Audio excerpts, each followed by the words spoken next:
ازيكم يا شباب، عاملين ايه؟ لو جيت سألت نفسك في يوم ايه هي اكتر شخصية في عالم مارفل طالع عين ابوها محطوط عليها، ممكن يعني حياتك تبقى احسن منها ذات نفسك، اظن معظم الناس هيجي في دماغهم شخصية واحدة الا وهي سبايدر مان. لذلك عملت بعض التحريات علشان اشوف ليه النكد اللي في حياة سبايدر مان ده، واكتشفت انه هو السبب في كل حاجة. حرفيا لو جيت فكرت وحطيت نفسك مكان سبايدر مان فانت حياتك هتبقى يعني جنة، لانك انت اقوى بطل خارق في المدينة، مشهور. ده غير ان بيتر باركر عنده ذكاء، يعني ذكي جدا، فما فيش سبب معين يخلي حياة سبايدر مان نكد للدرجة دي غير ان هو عاوز يبقى نكد. على سبيل المثال يا اسطى، القرارات الغلط اللي سبايدر مان كل شوية يتخذها دي. عندك مثلا في فيلم سبايدر مان 2 لما بيتر باركر لقى حياته بدأت تبوظ، ما يسيبش بقى البطل شوية ويركز في حياته، لا بل قرر انه يكمل في الهبل اللي هو شغال فيه ده، ويعد معاه بقى الحاجات اللي خسرها. بسم الله الرحمن الرحيم، خسر دراسته، خسر ام جي، خسر وظيفته، خسر كل حاجة. وام جي دي بسم الله ما شاء الله عليها يعني دايسه في اي حاجه. فحرفيا يا اسطى لو اخد اسبوع واحد بس اجازه من انه يبقى سبايدر مان كان زمانه حل كل مشاكله. وتاني حاجه هي عقده ان هو شايل ذنب كل حاجه. حرفيا سبايدر مان من ساعه ما العم بين اتكل على الله وهو شايل ذنب اي حاجه ملوش ذنب فيها. يعني عندك مثلا لو جم قالوا له ان المدينه ولعت، هو انا السبب. ام جي خانتك وراحت اتجوزت واحد تاني معاه فلوس، انا السبب. عمتك اتزحلقت وهي داخله الحمام، انا السبب. حرفيا هو بيتلكك على اي حاجه عشان يفضل يحزق ويقول ان هو السبب. لذلك هتلاقيه دايما نفسيته بسم الله ما شاء الله عليها يعني زي الخرا. وعلى سبيل المثل من الامثله اللي دمر فيها سبايدر مان مره حياته بالكامل، في كوميكس اسمه كيفل وور، سبايدر مان عمل اغبى قرار في حياته الا وهو انه كشف هويته للناس كلها. واللي حصل بسبب كده ان عمته بقت تتضرب والاعداء عرفوا كل حاجه عن حياته. حياته حرفيا يعني اتبهدلت. يسكت بقى ويتبط ويروح يحاول يصلح اللي هو بوظه ده؟ لا، يروح يعمل صفقه مع الشيطان ويضحي بجوازه من حب حياته بام جي علشان ينقذ عمته. ومع احترامي لعمته وانها ست كمل ومحترمه واعتنت بيه يعني وهو صغير وكل حاجه، بس ستك او عمتك دي يعني اكبر من ابو الهول، يعني هي خلاص، يعني هي مده صلاحيتها انتهت، يعني هي عاجلها يوم وتموت. ليه تضيع حياتك وتضيع جوازك ودنيتك علشان حاجه هتحصل اصلا؟ وبعدين يا اسطى بعد ما تعمل عقد مع الشيطان وتنقذ عمتك، ما احتمال كبير انها تموت بعديها باسبوع ولا حاجه. والنقطه اللي بعد كده انه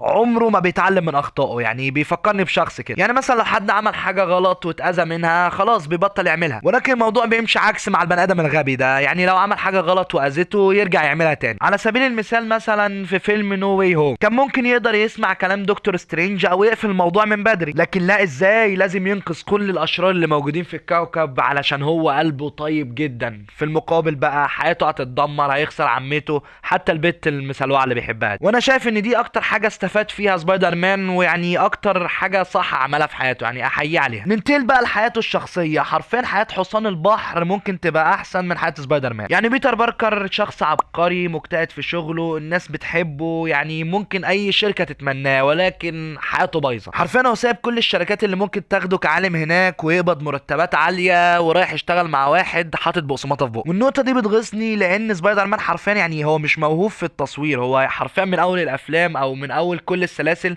ما صورش حاجه غير ام جي وعنكبوت. فانا مش شايفه بيعشق التصوير لدرجه ان هو يشتغل فيه يعني. ده غير حياته العاطفيه اللي بتتمحور ما بين ام جي وجوين ستيسي، والله اكبر عليه، ولا ناجح مع دي ولا ناجح مع دي. على سبيل المثال مع ام جي بسم الله ما شاء الله عليها خانته مع طوب الارض، اما بقى مع ستنا جوين ستيسي فكل ما يتعرف عليها ويحبوا بعض تموت في الاخر. وده خلاني اتاكد ان هو شخصيه بنت كلب نحس. فاظن حرفيا ان سبايدر مان هو اكتر حاجه وحشه حصلت لبيتر باركر في حياته، لانه حرفيا كان السبب دايما في ان هو يخسر حياته، شغله، حبه، كل الناس اللي قريبين منه. ده غير ان بيتر باركر شخصيه اصلا متردده في العادي وخجوله، فلما يبقى سبايدر مان فالموضوع يعني صعب. واظن ان الكتاب عملوا كده علشان يبينوا ان هو قد ايه يبقى صعب ان هو يبقى مراهق وبطل خارق فيعرف ينظم ما بين الاتنين يعني. ولكن سبايدر مان سيظل عمي وعم عيالي الى ازيل الازل. انا مش عارف الحقيقه ايه الجمله اللي انا لسه قايلها دي، بس يعني حسيت انها بتدل على حاجه. المهم هو ده رايي، لو عندك راي تاني اكتبه لنا في الكومنتات. وبس هو ده الفيديو، ما تنساش تعمل لايك وسبسكرايب وتفعل زر الجرس وتتفرج على الفيديو اللي قبل ده، ان شاء الله يعجبك. واكتب لنا تحت في الكومنتات عاوز ايه الفيديو الجاي، والسلام.